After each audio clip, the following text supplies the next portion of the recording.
Hi, this is Mehervan Manik from The Voice, and today we're bringing you a story on the Vancouver Indigenous Fashion Week.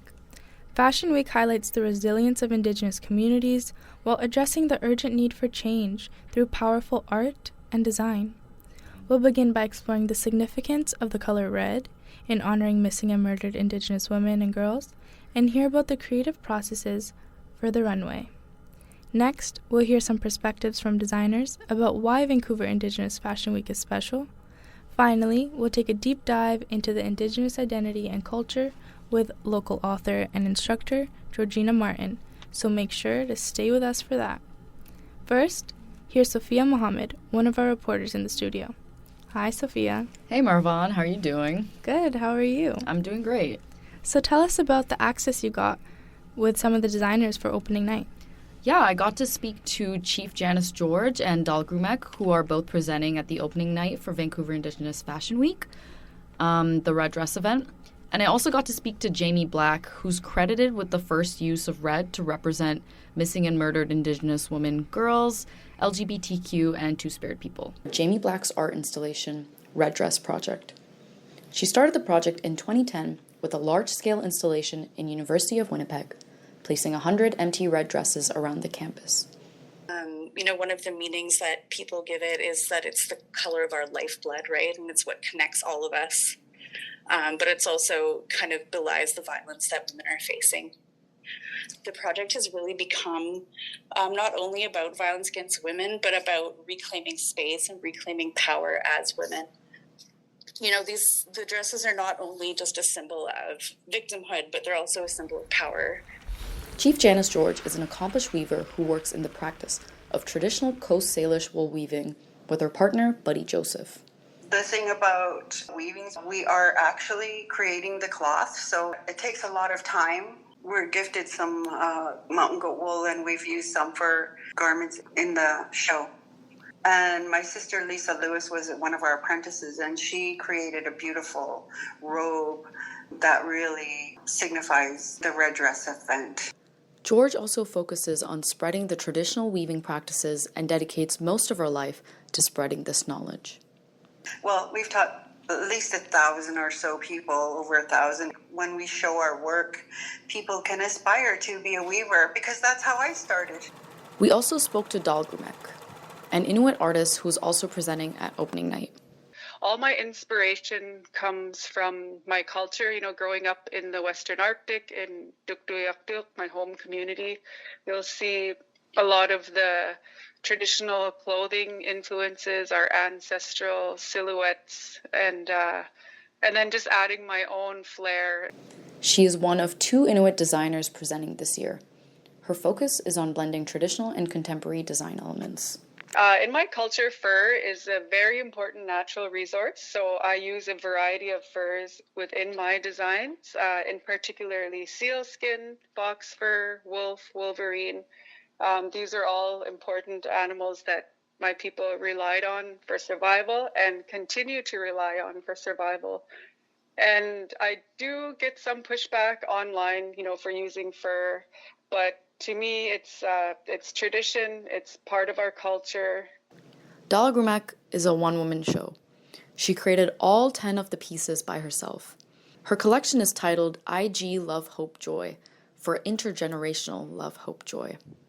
There is a lot of heaviness around the intergenerational trauma and, all these painful experiences that we still live with. So I wanted to focus more on hope and looking to the future and, as part of our healing journey. In their collections, the importance of their reflection and connection shines through. Sofia Mohamed for The Voice. Thank you, Sofia, for explaining the symbolism of red and artistry behind the red dress event. Thanks. It was super insightful to hear about how the designers tied their traditional practices to their collection, and I learned a lot during this. Next, we're joined here in the studio by a reporter, Lydia Ochieng, who spoke with an Indigenous designer, mentor, and her mentee about the impact of Fashion Week. Lydia, over to you. Thank you, Mehervan. We spoke to Yolonda Skelton and Kevin Gosnell. They shared their perspectives on Vancouver Indigenous Fashion Week. I've gone to many other shows, and there's nothing that compares to this. Textile artist Yolonda Skelton is showcasing her work at Vancouver Indigenous Fashion Week, being held from November 20th to the 23rd at the Queen Elizabeth Theatre. She says that the Fashion Week is a really safe space. Everybody has a really integral role to play and is valued for the role that they play. It's very holistic and it's not person centered, right? It's a collective. It's a collective ideology, and those values are woven all the way through. Founder of the Fashion Week, Jolene Mitten, says it is a gathering of culture, community, and future building, where Indigenous voices lead and the world is invited to witness. The whole project is supported by a wisdom circle that makes the Fashion Week unique. Skelton's collection is called The Ties That Bind. The proceeds from one tie in her collection will be donated to support the families of missing and murdered Indigenous people. I want my work to be able to go across the boundaries of society so that anybody can wear my work. Skelton says that the people who come to her for her art are seeking connection to their culture or seeking understanding of her culture. She remembers times when Indigenous people could not express their culture and would choose to wear Indigenous jewelry that they could hide. Now we can wear things loud and proud. Skelton says that non-Indigenous people can show support by coming to the Fashion Week and purchasing Indigenous art. According to Skelton, by being part of Vancouver Indigenous Fashion Week, you can become an orator and share your experiences with others. People get afraid to purchase from us because they keep thinking to wear something is cultural appropriation, but it's not. It's when you buy it from somebody who is not an Indigenous person who is creating that work and selling it. That's cultural appropriation. Another designer, Kevin Gosnell, is showing his work at Vancouver Indigenous Fashion Week for the second time after a chance encounter with the founder. Gosnell is a makeup artist, drag performer, and aspiring fashion designer. Gosnell bumped into the founder, Jolene Mitten, at a vintage shop after attempting to contact her with the wrong email address. It was quite the right timing. I think if I weren't in there, I don't think I would be where I am right now. I don't think it would have lined up correctly. Since then, Gosnell has participated in Vancouver Indigenous Fashion Week twice as a designer. He's been mentored by Yolonda Skelton in the process. Skelton taught him a lot of technical skills. Gosnell has also learned a lot about himself through his involvement in the Fashion Week. It's taught me how to, be comfortable with who I am as an individual and just love it and have no regrets and no second thought. Gosnell says Vancouver Indigenous Fashion Week is growing each year and it will continue to grow even bigger. Lydia Ochieng for The Voice. Thanks, Lydia, for getting us that insight about the importance of Fashion Week to the community. Thanks, Marvon. Yes, these conversations taught me how important fashion can be. Now, it's time to shift our focus from the runway to a recent author and Langara College instructor, Georgina Martin. Martin's book, Drumming Our Way Home, Intergenerational Learning, Teaching, and Indigenous Ways of Knowing, reflects on Indigenous identity, but she says she wrote it in a way to resonate with anyone struggling with their identity. I would really encourage people to find out what their background is, what their identity is, what their connections are, and to see if they can find ways to become connected if they're not connected, or if they have been, to maybe reconnect, because it is really important to be connected to our origins so that we can be able to practice and relearn what it is we haven't been taught. Martin notices that fashion designers are becoming more prominent globally through diverse techniques and artistic works, but remaining authentic is the most vital piece. It's really important for Indigenous people to be doing their own designing and also being able to represent what the design means, because there is a story and there are meanings behind all artistic work. So it's really important that they're able to tell the story from their perspective. I think what I'm hearing is that they're also making sure that they strike a balance, because we have to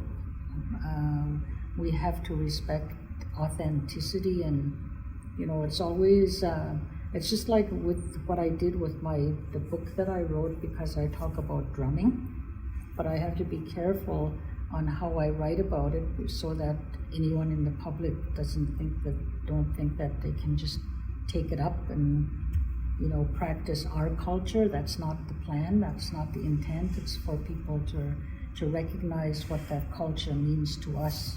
So what is the public's place in all of this? To attend and develop, become educated and aware of the massive issue around missing and murdered Indigenous women, and to provide the support just by being present is a really good way to show support. Martin's hope is that young Indigenous people will find a way to resume their connection with culture and identity, and that the elders, or the wisdom holders, will continue to transmit their knowledge down to the younger generation.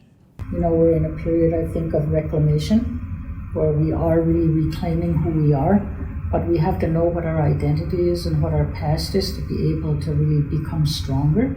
While events like Vancouver Indigenous Fashion Week are meant for representation and awareness, Martin says there is a lot of denialism that happens around these major issues with Indigenous people. Where is Canada in all of this? Like, why are they putting it upon Indigenous people to do the healing? Like, we didn't put ourselves in this situation. We didn't choose to be placed in residential schools. This was a whole agenda that was put upon us by a foreign entity, but nobody is ever around to provide any help. We're still being treated the way we were when history started to happen way back a long time ago, as if we're invisible and uncivilized.